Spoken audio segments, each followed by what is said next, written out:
오늘은 디모데 후서 4장 말씀을 가지고 같이 좀 교제를 나눠보려고 합니다. 이 말씀 나누기 전에 우리 성도님들 잊어버리셨을 것 같아서 우리가 연결이 되니까 3월달에 했던 말씀을 조금 복습을 해보려고 합니다. 그 복습하기 전에 전도집회가 120일 남았다고 써놨죠. 우리 뭐 평창올림픽 며칠 이렇게 이제 하는 것처럼 이건 뭐 평창올림픽보다 더한 일입니다. 우리에게 있어서 가장 소중한 일이죠. 120일이면 엄청 남았죠. 아직 넉 달이나 남았죠. 넉 달이나 남았습니다. 그런가요? 오늘은 조금 특별하게 뭘 하나 해보려고 하느냐 하면 설교가 끝날 즈음에 우리 성도님들에게 종이를 하나씩 다 드릴 겁니다. 한 장씩. 다 나눠드리도록 준비를 했습니다. 그래서 한 장씩 받으시고 설교를 이렇게 들으시고 우리 성도님들 심령 가운데에 오늘 설교의 제목이 전도고 말씀 전파니까 또 전도 집회에 우리의 모든 것들이 매여 있으니까 듣고 돌아가는 것도 중요하지만은 우리가 한 사람을 정하는 것이 수백 번의 설교를 듣는 것보다 훨씬 더 우선일 거라는 생각을 합니다. 그래서 용기를 드릴 테니까 쭉 들으시면서 생각을 하십시오. 말씀을 들으시면서 내가 정말 내 마음 가운데 꼭 전도를 해야 될 사람이 누구인지, 내 마음 가운데 정말 미워서 싫어서 죽겠는 사람이 누구인지, 그리고 그 사람이 정말 하나님의 사람이 됐으면 좋겠다는 마음이든 어떤 마음이든 상관이 없습니다. 그래서 한 사람 이상 여러분들이 쓸 수 있도록, 그리고 쓰면 책임을 져야 되겠죠. 그래야만 하니까. 우리 설교는 말씀의 실천에 우선이 있는 거니까요. 그래서 우선 적는 겁니다. 적고 그 다음에 대상은 두 가지로 대상이 나눠집니다. 우리가 구원을 전도를 할 분도 포함이 되고요. 지금 우리 교회를 한번 거쳐갔던 분인데 신앙을 쉬고 있는 분도 있어요. 그런 분도 대상에 넣을 수 있습니다. 그러니까 적으십시오. 내 딸이나 내 자녀가 이 근방에 있으면서 교회를 나오지 않고 세월을 버리고 있다면은 내 자녀나 내 아내나 내 남편이든 그 속에 포함시킬 수 있습니다. 그리고 내가 전도하려고 하는 분들의 이름도 그곳에 포함시킬 수 있습니다. 1명 이상입니다. 이렇게 마음 가운데 쭉 한 3, 40분 동안 우리가 말씀을 들을 거 아닙니까? 듣는 동안에 적으십시오. 그래서 이곳에서 그들이 하나님을 만나고 신앙생활을 할 수 있는 그 대상들을 적어서 끝날 때쯤에 용기 드리면 적어서 헌금함에다가 넣도록 하겠습니다. 그래서 드릴 때에는 나눠드리고 걷어드리지는 않겠습니다. 갖고 계시다가 쓰셔서 헌금함에다 넣으시면 그걸 취합을 해서 우리가 밴드에다가 그 이름을 올릴 수도 있고, 또 아니면 우리가 설교 때 그 이름들을 이 화면에다가 한번 나열을 하면서 우리가 같은 마음으로 한번 기도를 해보게요. 간절함으로. 정말 우리의 모든 것들을 다해서 그 한 영혼들이 구원받을 수 있도록 그렇게 우리가 실천적인 그 삶들을 한번 살아봤으면 하는 마음이 있습니다. 그래야 이 120일이 끝났을 때 금방 가버린 애가 아니라 정말 내가 기도하고 이렇게 준비했는데 이번 집회 때 이 영혼이 이곳에 참석했네 하는 그런 마음들이 될 겁니다. 그리고 참석했을 때 우리 성도님들도 내가 저 영혼을 위해서 기도했는데 이번 집회 때 왔네 하는 그 관심들이 분명히 이루어질 것이라는 생각을 합니다. 그래서 꼭 마음 가운데에 이렇게 정하셔서 이름을 쓸 수 있도록 그렇게 하겠습니다. 저도 제 마음 가운데 정해놓은 사람이 있습니다. 제 마음 가운데 정해놓고 오늘 이후로 제가 그 이름을 적고 오늘 이후로 어떻게 할 거냐 하면 행동에, 실천에 들어갈 겁니다. 찾아가고 전화하고 만나고 어떤 방법이든 120일 동안 그분이 이곳에 참석할 수 있도록 수단과 방법 가려야죠. 가리지 않고 너무 이제 절박한 표현이긴 하지만은 그렇게 하려고 합니다. 그래서 만나면 이걸로 교제를 나누고 또 구역 모임에서 이런 것들로 교제를 나누어서 그 일을 하나님이 가장 기뻐하시는 일입니다. 오늘 주된 내용도 그런 내용들이 되겠습니다. 지난번에 우리가 예수님이 하신 일이 무엇인가에 대한 질문을 한번 가졌죠. 답을 이야기하실 수 있나요?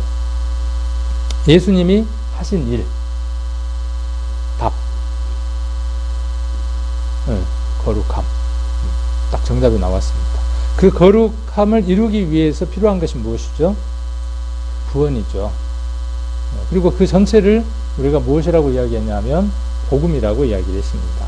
그래서 전도는 그 사람이 거룩함을 입기 위한 가장 첫 번째 관문이 뭐냐 하면 전도입니다. 나와 상대방이 깨끗해질 수 있는, 거룩함에 통과될 수 있는, 들어갈 수 있는 첫 관문이 뭐냐 하면 전도입니다. 자, 그래서 예수님이 하신 일은요, 거룩이에요. 내가 거룩하니 너희도 거룩하라고 하는 그 동일한 말씀을 하나님이 하셨고, 그 동일한 말씀을 인간의 모습으로 오신 하나님이 이 세상 가운데에서 이루신 첫 일이 뭐냐 하면 십자가에 못 박히고 장사되고 3일 만에 부활하시고 40일 동안 함께 계셨다가 승천했던 내용들입니다. 일반 교회는 오늘이 부활절이라 그래서 아주 큰 날로 이렇게 시간들을 지냅니다. 달걀을 삶아서 색색깔의 칠을 해서 나누고 하는 일들을 합니다. 어떤 것 같아요? 오늘 그런 부분도 조금 언급하고 다루려고 했는데 시간이 부족한 것 같아요. 그래서 수요일 날 우리가 교회에서 이야기하는, 일반 교회에서 이야기하는 절기, 사순절과 부활절 이런 부분에 대한 내용들을 수요일 날 한번 좀 다뤄보려고 합니다. 그래서 그것이 왜 성경적으로 바르지 않는지, 그리고 그것이 어떤 핵심적인 내용들을 갖고 있는지에 대해서는 수요일 날 한번 자료들을 정리를 해서 살펴보도록 하고, 오늘은 그 내용보다 더 중요한 얘기가 있습니다. 달걀을 삶은 거 가져다가 준다고 누가 부활되는 것도 아니고, 누구 말처럼 삶아버린 달걀이 뭔 부활이 되겠어요. 근데 그렇게 어리석은 일들을 지금 교회에서 행사로, 프로그램으로 넣어서 오늘 그 일들을 관하게 하는 겁니다.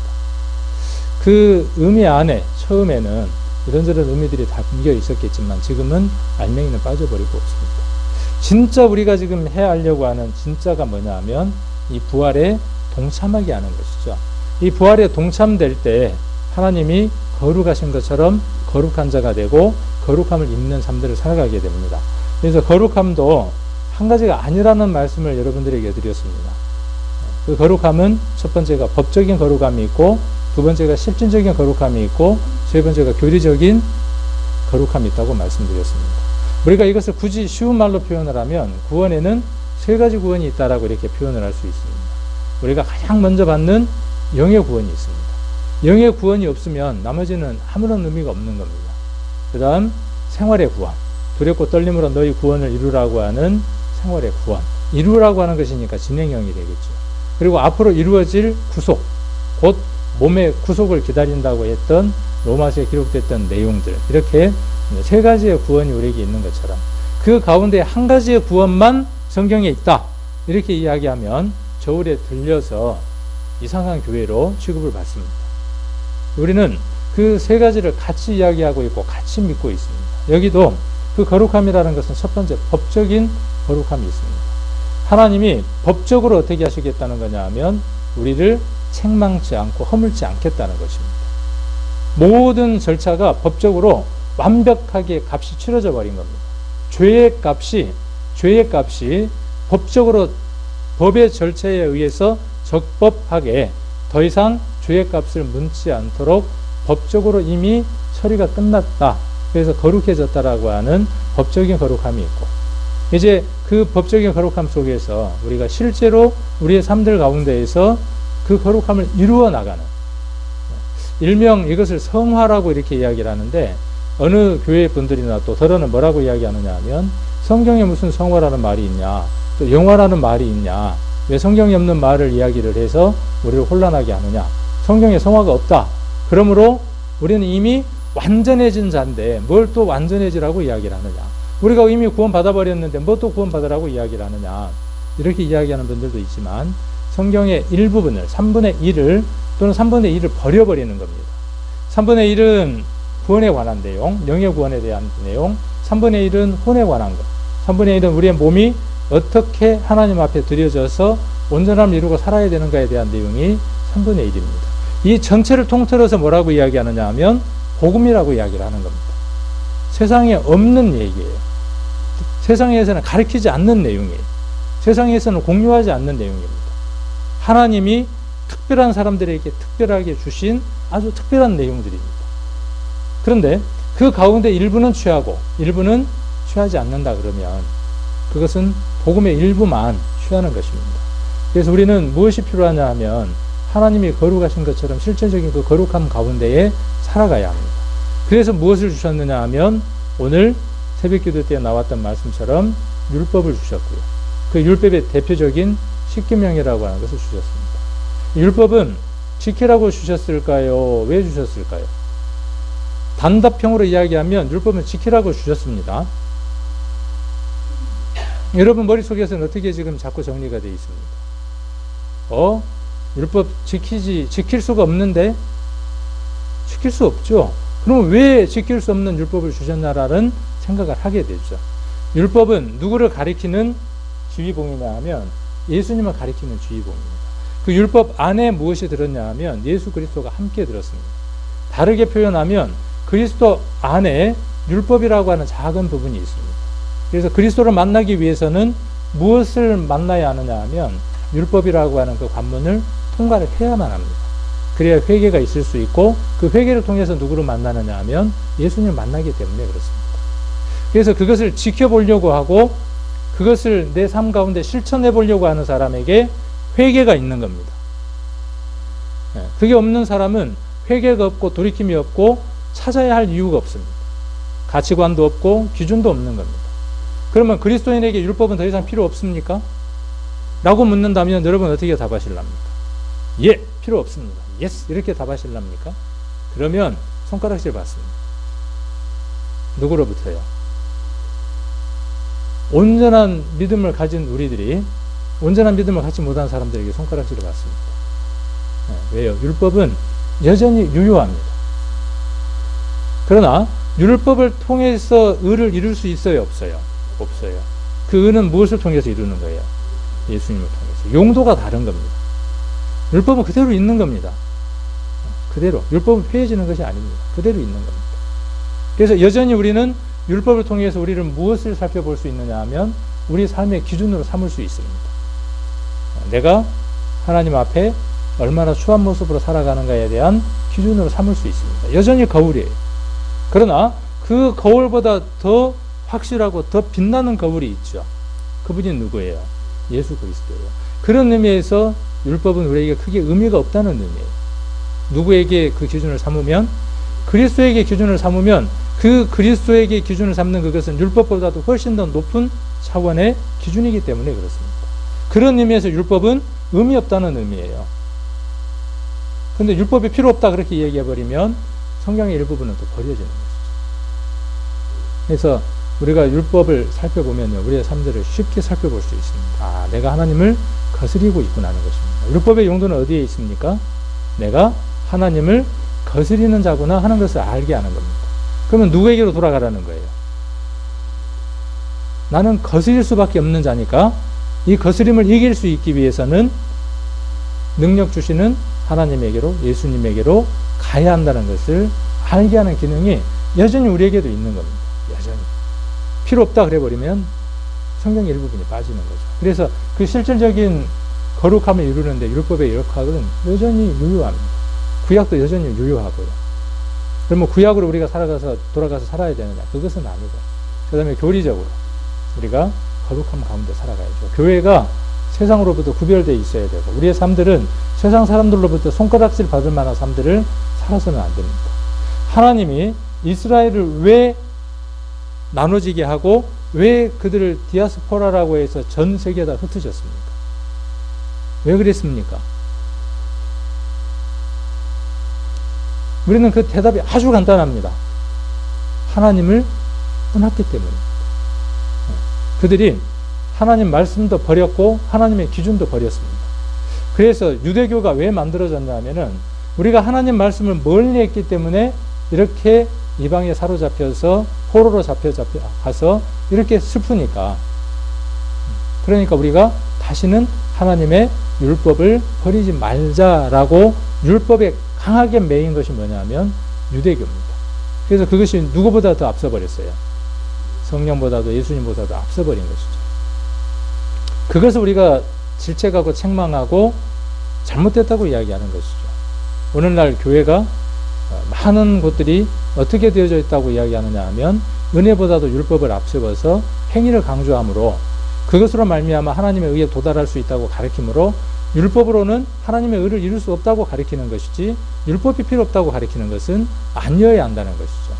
혹 전도 집회나 이럴 때 그것이 강하게 표현되어져서 여러분들이 그렇게 오해했을지라도 이것은 바로잡아야만 성경이 제대로 읽혀진다는 겁니다.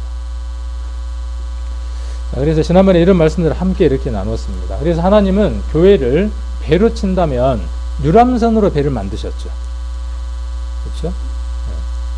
우리가 한번 표현을 해보자면 하나님은 교회를 유람선으로 이 세상 가운데 띄워두셨습니다. 그래서 여기도 가보고 저기도 가보고 이렇게 구경하는 것으로 우리 교회를 유람선으로 이렇게 부르셨습니다. 아니죠. 구조선으로 부르셨습니다. 구조선.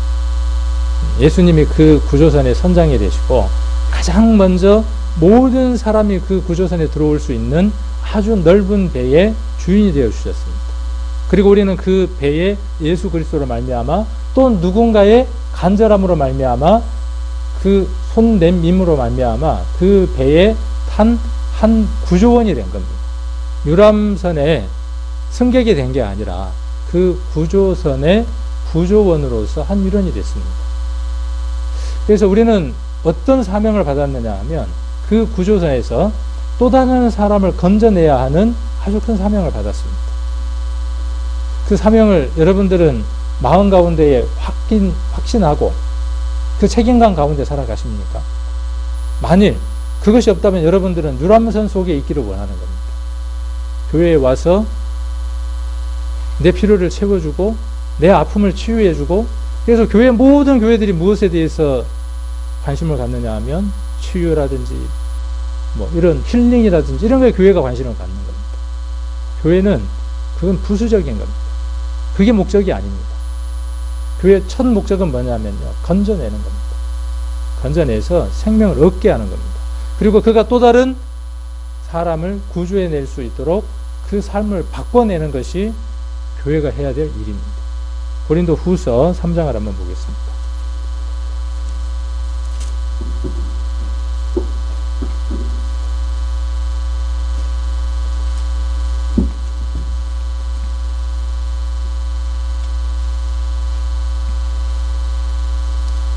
고린도 전서입니다. 죄송합니다. 후서까지 부지런히 갔는데 고린도 전서 3장 9절입니다. 같이 한번 읽겠습니다. 고린도 전서 3장 9절. 자, 우리는 하나님의 동력자들이요 너희는 하나님의 밭이요 하나님의 집이니라. 우리는 그러면 여기에 구원받지 못한 사람 포함됩니까? 안 됩니까? 여기 아무나 들어갈 수 없습니다. 여기 우리라는 말에 아무나 들어갈 수 없어요. 여기는 구조선에 탄 사람은 그런 뜻입니다.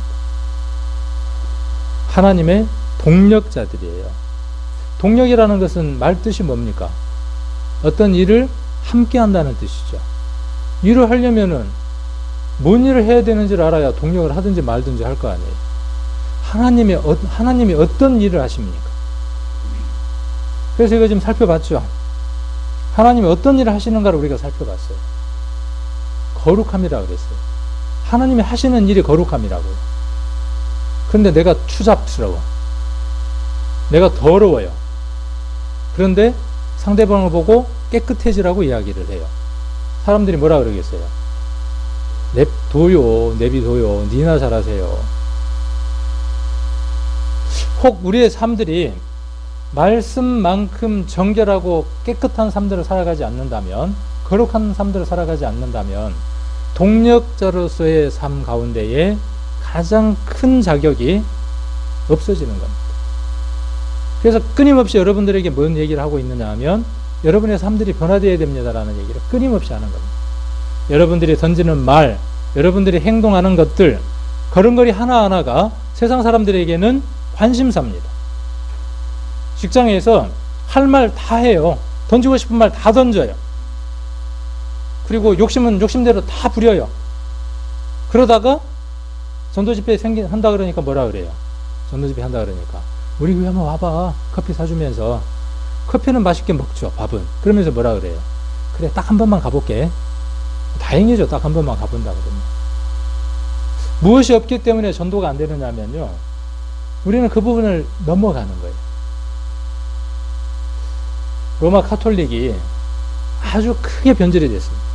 그 변질된 것 가운데 첫 번째가 뭐냐 하면 면죄부 발행이었어요. 누가 보지 지옥 갔잖아. 확실하지?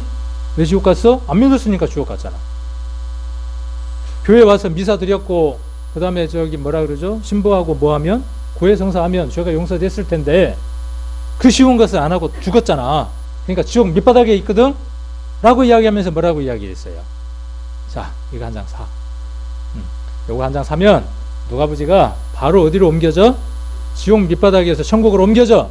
이게 뭐예요? 면죄부예요. 상상이 됩니까 지금요? 안 되죠. 그러니까 어떻게 했어요? 종교개혁을 한 것이죠. 근데 가만 한번 생각을 해봅시다.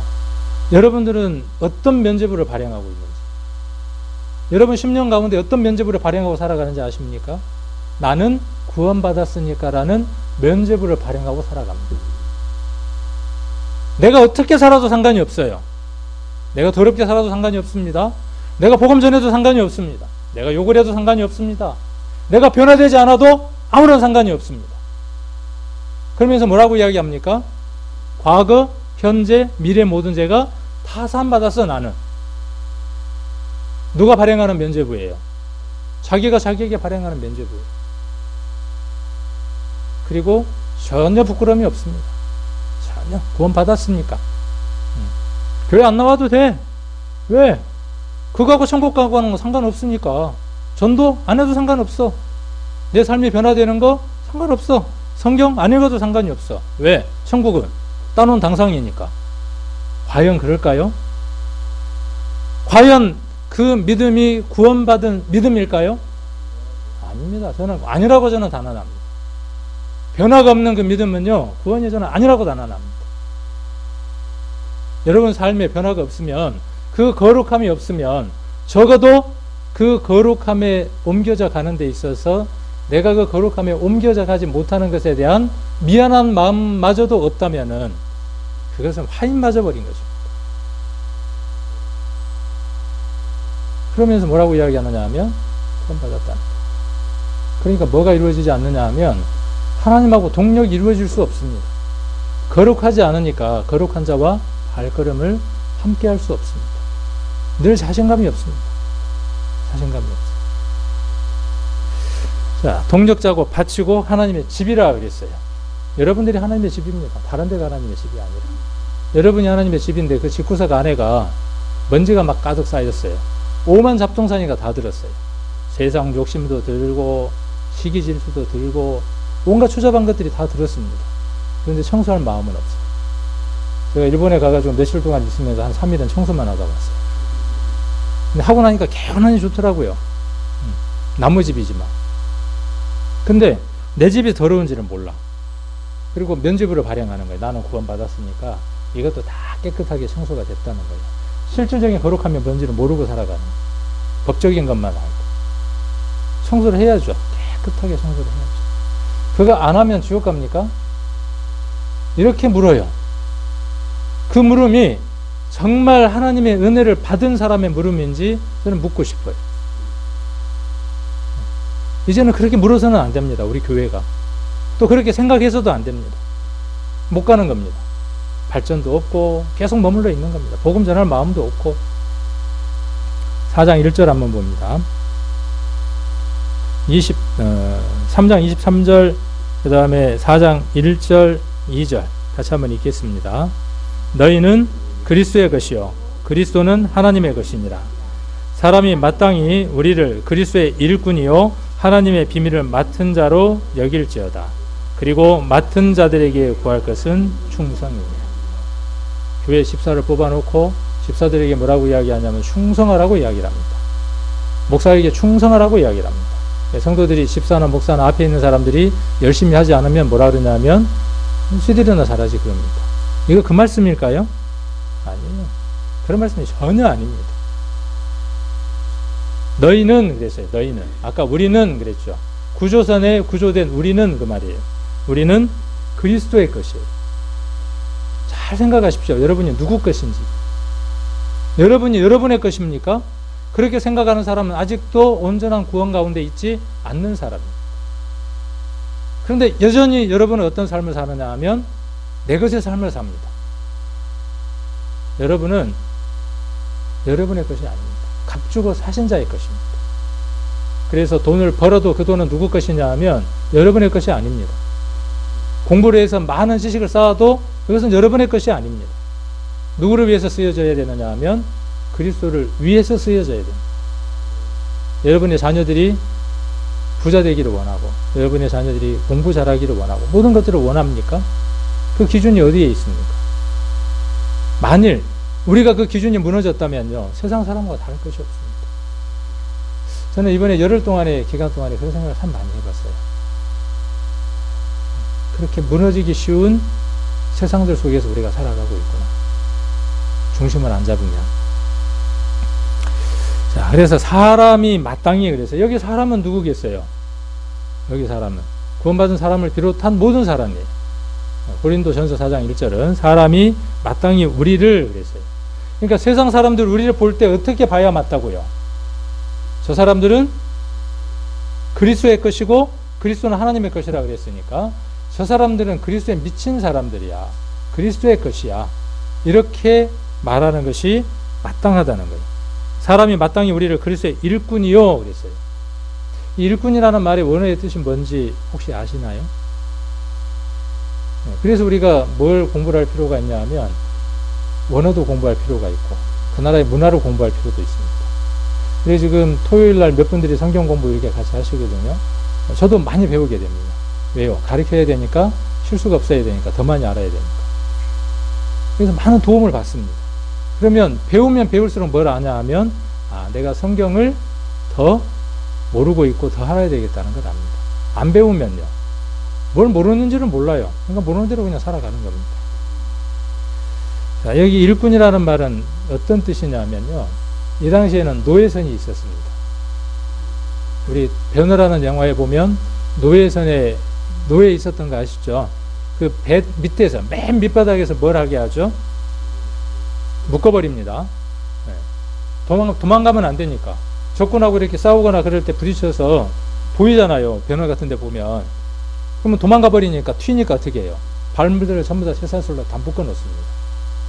그리고 거기서 밥만 주는 겁니다. 화장실 간다 그러면 쇠사슬에 끌려서 화장실만 가고. 일평생 뭐 하느냐 하면 거기서 죽어서 나오는 거예요. 죽어서 나올 때까지 뭐 하는 건지 아십니까? 일평생 노만 젓는 거예요. 끊임없이 노만 젓습니다. 이 일꾼이라는 말의 의미가 배 밑창에 노 젓는 자라는 뜻입니다. 누가 누구를 그렇게 표현했다고요? 바울이 스스로를 그리스도의 일꾼이라고 표현하면서 우리는 세상 사람들에게 그렇게 인정받아야 되는 사람이다라고 이야기를 했어요. 그러면서 여러분은 누구 것이냐면 그리스도의 것이에요. 그리스도가 돈 주고 사셨어요. 그 구조선에 노를 젓는 사람으로 여러분들은 사셨습니다. 쇠사슬에 묶어놓으면 불만할 수 있습니까? 쇠사슬에만 묶어놔도 감사하죠. 그런데 그거 풀어버리고 싶은 거예요. 그리고 세상으로 가고 싶은 겁니다. 아니면 그 배가 차라리 유람선이 되기를 원하는 거예요. 그리고 하나님의 비밀을 맡은 자로 여기겠습니다. 하나님의 비밀이 뭐예요? 세상의 비밀은 절대로 열리면 안 돼요. 근데 열리죠. 누구로부터 열려요? 그 비밀을 가진 사람으로부터 그 비밀이 열려요. 너만 알아. 그렇게 이야기를 했는데 그게 비밀이면 말하지 말아야 될 거 아니에요. 항상 비밀은 어디에서부터 시작되느냐 하면 그 비밀의 주인공부터 시작이 됩니다. 비밀이 새거들랑, 말하지 말아야 되는 것들이 새거들랑 4개의 원인이 있는 줄로 알고 내 입을 때리십시오. 항상. 그 말을 발설한 자가 문제가 아니고 니만 알아 하고 내가 말한 내가 문제예요. 그런데 이 하나님의 비밀은 그렇게 해도 상관이 없는 비밀이에요. 조용히 이야기할수록 산 위에서 외쳐지는 것처럼 외쳐지는 게 뭐냐 하면 하나님의 비밀입니다. 많은 사람들이 자기의 목숨을 걸고 복음을 전했어요. 담대하게 전할 수 없어서 불 속으로 숨어들면서 자신들의 신분들을 확인하기 위해 물고기를 그려가며 자기의 신분들을 확인했어요. 그리고 목숨을 걸고 복음들을 전했어요. 조용히. 북한은 지금도 찬양을 소리내서 부를 수 없다며요. 조용히 부르는 거예요. 그러나 그 비밀들이 어떻게 되어지느냐 하면 계속 전해져 가는 겁니다. 끊임없이. 그리고 우리들에게도 왔고 그 비밀이 전해지기를 원하는 거죠. 이 일의 일꾼으로 하나님 우리를 삼으셨다고. 그러니까 저와 여러분은 그 일꾼이에요. 다시 한 번 더 상기시켜 드릴게요. 여러분들은 유람선의 승객이 아니고 모든 편의가 제공되는 유람선의 승객이 아닙니다. 비행기를 타면 승무원이 모든 것들을 제공을 해주죠. 추우면 이불도 갖다 주고, 그리고 때 되면 밥도 주고 커피도 주고 음료수도 줍니다. 그것이 비행기고 유람선이에요. 그러나 지금 여러분들이 타고 있는 이 배는, 교회는, 우리가 살아가는 삶은 그 배가 아니다고. 근데 교회에서 자꾸 뭘 찾느냐 하면 찾습니다. 교회가 편리를 주는 곳으로 자꾸 착각을 합니다. 그러니까 조금만 불편하면 어떻게 해요? 내게 편리를 주는 교회로 가는 겁니다. 가실 분들은 가십시오. 가라는 말은 아니에요, 절대로. 반어적인 표현이지. 네. 여기서 가면 여러분들이 이제 끝나는 겁니다. 여기서 가면, 이 교회에서 가면. 여러분들은 잘 아시잖아요. 여기가 마지막인 것을 아시잖아요. 그러면 여러분들의 생각들이 어떻게 바뀌어야 되느냐 하면, 나는 그 사슬에 매여서 그리스도의 것으로서 주님이 원하시는 대로 좌하면 좌로 노를 젓고, 그냥 뭐만 부지런히 하면 돼요. 노만 부지런히 잡으면 돼요. 노만. 네. 노 젓는 사람이 뭐 신경 쓸 필요는 없어요. 방향 신경 쓸 필요 없어요. 방향은 누가 정해요? 그렇죠. 예수님이 이미 정해 주셨어요. 교회는 방향이 정해져 있어요. 목사가 방향 정합니까? 아니에요. 교회 누군가가 방향을 정합니까? 아닙니다. 이미 정해져 있습니다. 우리는 뭐만 하면 돼요? 아, 왼쪽! 그러면 어떻게 하면 돼요?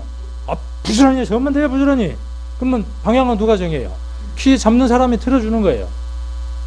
근데 교회에서 자꾸 뭔 얘기를 해요? 아, 그 방향 아니요. 노를 젓다가 어떻게 해요? 아, 그거 아니라니까? 힘든 거예요. 하자 그러면, 교회에서 하자 그러면, 뭐, 손해나는 거 아니니까. 하자 그러면 하는 겁니다. 이름 한번 적어서 내세요, 그러면. 그 이름을 적어서 내, 뭐. 안 하던 거 저런 걸 뭐로 자꾸 해달라 그런가 보니까. 그러는 것보다는, 그렇죠. 그러는 것보다는, 그래, 내가 그동안에 해보지 못한 것인데, 이렇게 함으로 해서 내가 이 이름을 적고, 책임감이 지워진다면 내가 적어서 내야지. 그렇게 우리가 바뀌어져야죠. 그래서 여러분들이 어떤 그 소속인가를 명확하게 아셔야 합니다. 그래서 오늘 본문을 디모데 후서입니다. 디모데 후서 4장 1절. 오늘 본문 다 이야기 못하면 시간 되는 데까지 하고 또 다음에 또 연결해서 하고 그러면 되죠. 네. 자, 그래서 디모데 후서 4장 1절 2절 같이 한번 읽겠습니다.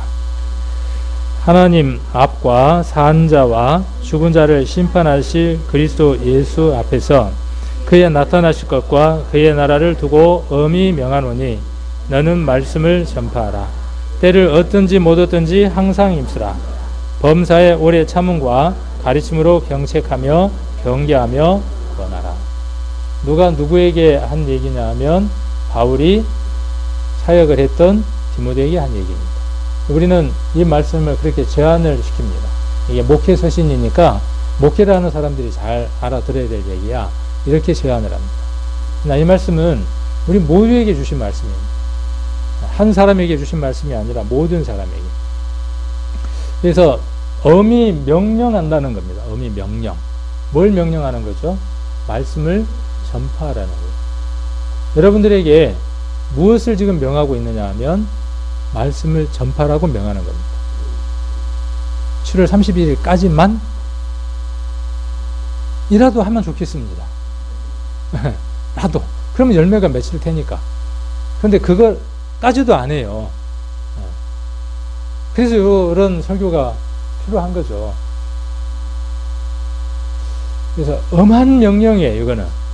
그냥 해도 되고 안 해도 되는 게 아니라 그 얘기를 하고 계시는 거죠. 그래서 누구 앞이에요? 정리를 해보면 하나님과 예수님 앞이죠. 그 앞에서 누가 지금 말하는 거예요? 하나님과 예수님 앞에서 바울이 디모데에게 지금 명령하는 겁니다. 엄한 명령을 하고 있는 겁니다. 그리고 거기에 형용사들이 더 붙어 있는 거죠. 엄하게 명령하는 거예요. 뭐 하라는 거죠? 말씀을 전파하라는 거예요. 그러면 교회에 있는 교인들에게 말씀을 선포하라는 거예요? 그 얘기가 아니에요. 네. 이것은 그것도 포함한 전도까지를 다 포함한 아주 포괄적인 개념이에요.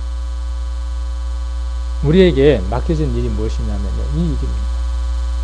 복음을 전파하는 겁니다.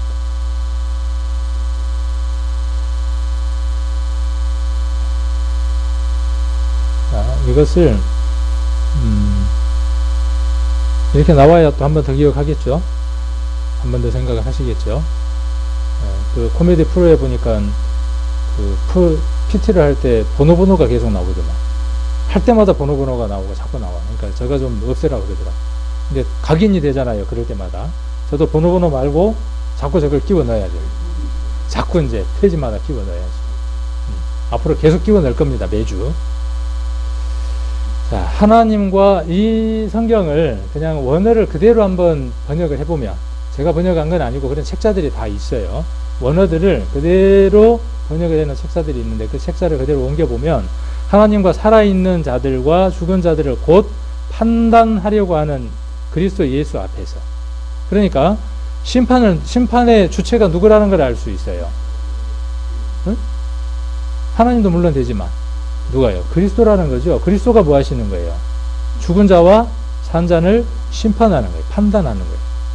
왜요? 그 능력이 왜 그에게 있어요?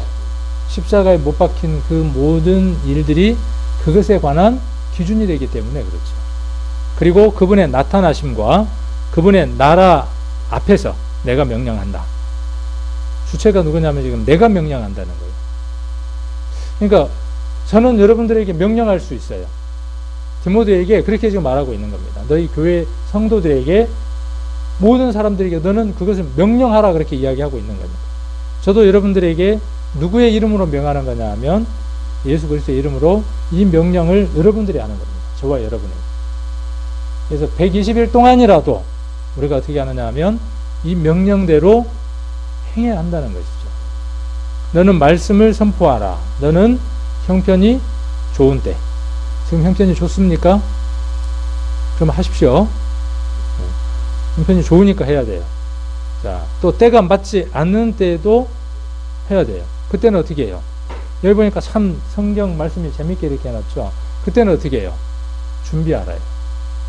아직 때가 안 맞아 보니까, 한다고 했는데 보니까는 계속 반응이 이상하고 그래. 그러면 그만두라고요? 아니요, 준비하라고요. 때가 맞지 않으면 어떻게 하라고요? 때가 맞지 않을 때도 준비하라는 거죠.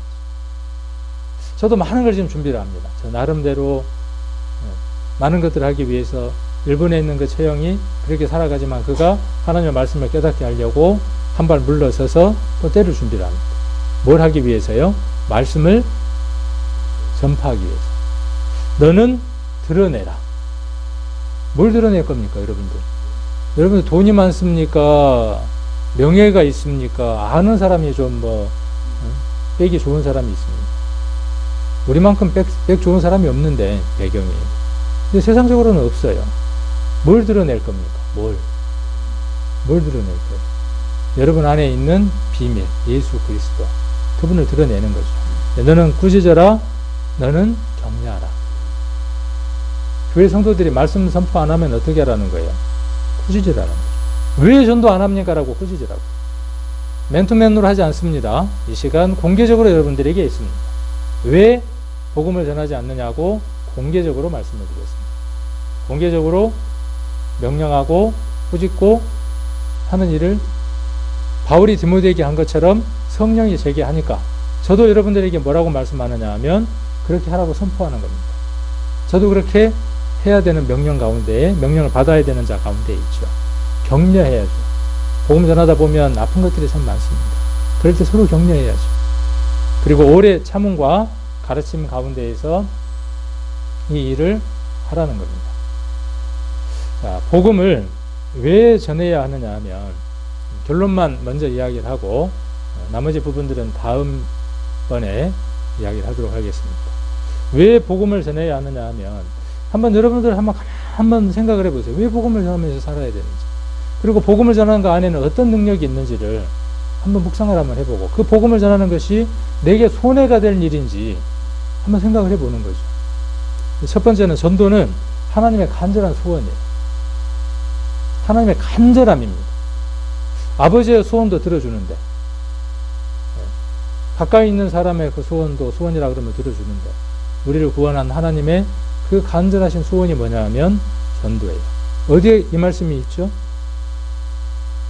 찾아보십시오.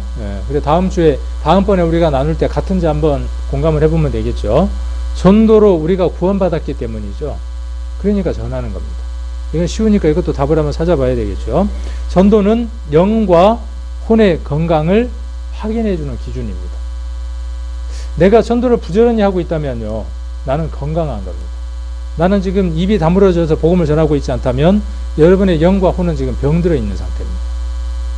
이것으로서 여러분의 건강 상태를 금방 검진해 볼 수 있습니다. 복음을 전하는 사람은 건강하게 삽니다. 그리고 모든 것들을 준비하는 사람입니다. 그러나 전도를 하지 않는 사람은 힘없이 살아갑니다. 그리고 우리가 반드시 심판대 앞에 서는데 죄에 대한 심판은 없죠. 아까 법적으로 어떻게 됐습니까? 거룩해졌으니까. 그럼 뭔 심판이겠습니까? 어떤 심판이겠어요? 무엇에 대한 심판이겠어요? 답이 무엇에 대한 심판이겠습니까? 오늘 이야기하려고 하는 이게 답이겠죠. 이 부분에 대한 것들은 다음 제가 말씀을 드릴 때 하나씩 말씀을 찾으면서 정리해 볼 시간을 갖도록 하겠습니다. 저기 보면 우리 미연이 자매, 여기 보면 용지 있죠? 성도님들에게 쭉 한 분씩들 다 나눠드리세요. 아니면 3등분 해갖고 나눠드리면 되죠. 3등분 해서 다 받으십시오. 한 장씩들 다 받으시고 3등분 해서 저리 드리면 돼요. 그래서 앞에서 뒤로 넘기면 되죠. 오늘 뭐 반장 선거하는 날은 아니고요. 한 장씩 받고 뒤로 넘기면 되죠.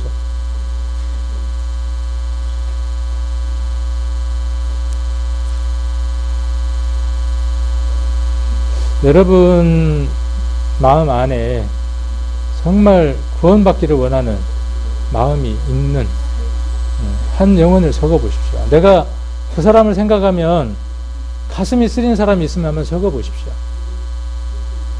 내가 그 얼굴이나 그 이름을 이렇게 떠올리면 가슴이 쓰려서 내가 못 살겠어요. 정말 가슴이 쓰려서. 근데 그 집에 돈도 있어. 잘 살아. 모든 것들이 넉넉해. 근데 내가 거기만 생각하면 막 쓰려 죽겠어요. 만일 쓰리지 않다 그러면 여러분들은 병들어 있는 겁니다. 그래서 아까 이야기한 대로 영과 혼의 건강을 확인해 볼 수 있는 기준이 내가 전도하려고 하는 마음이 있는가 없는가요. 적어 보십시오. 그리고 아니면 신앙이 회복되기를 원하는 분들이 마음 가운데 기억이 나시면 그분도 적어도 상관이 없습니다. 나는 그동안에 이 교회에서 같이 신앙생활 했는데 그 형제가 교회를 안 나와. 그 자매가 교회를 안 나와. 내가 이번에 집회 때 그분을 꼭 모시고 와서 그분이 이번 집회 때 신앙이 회복되기를 원해. 그런 마음이 있으시면 그분의 이름을 적으십시오. 안 올 텐데? 라고 생각하십니까? 안 올 텐데 라고 생각하십니까? 그러면 여러분들은 믿음이 아닌 겁니다. 그렇죠? 이 일을 지금 여러분들에게 하라고 하는 겁니까? 물론 여러분이 나서서 해야 되죠. 그러나 이 일은 누가 이루실 겁니까? 하나님이 함께 하실 겁니다. 하나님이 기뻐하시는 일입니다. 하나님이 간절히 원하는 소원입니다. 이 시간 하나님이 여러분들이 가장 기쁘게 해드릴 겁니다. 마음 가운데에 장하고 이렇게 적으십시오. 여러 사람이어도 상관이 없습니다. 내 인생 가운데에 이 사람들에게는 꼭 복음을 전할 거다 그러면 여러 사람 이름을 적어도 상관이 없습니다. 이렇게 적어서 이렇게 이제 접어서 나중에 헌금함에 넣으시면 됩니다. 그리고 한번 이렇게 가슴에다가 그 용지를 한번 이렇게 품어보세요. 한번 이렇게 가슴에다 가져다가 한번 이렇게 대보십시오. 내 가슴에다가 이렇게 글을 써서 했으면 내 가슴에다 이렇게 한번 대보세요. 그리고 이 생각을 할 때 내 마음이 저려오고 아려오고 내 마음이 뭔가 불편하면 하나님이 그 일들을 이루실 겁니다. 틀림없이 이루실 겁니다. 여러분 심령 안에 그 일들이 있게 하시면. 그리고 여러분들은 그 마음대로 움직일 겁니다. 틀림없이. 그리고 그렇게 움직이면 그 열매는 하나님이 맺어가실 겁니다. 나는 나이 들었으니까 아는 사람이 없어. 자기 아들 이름도 괜찮고요. 누구의 이름이든. 그래서 나중에 저 뒤에 이렇게 헌금함에다가 넣어주시면 되겠습니다.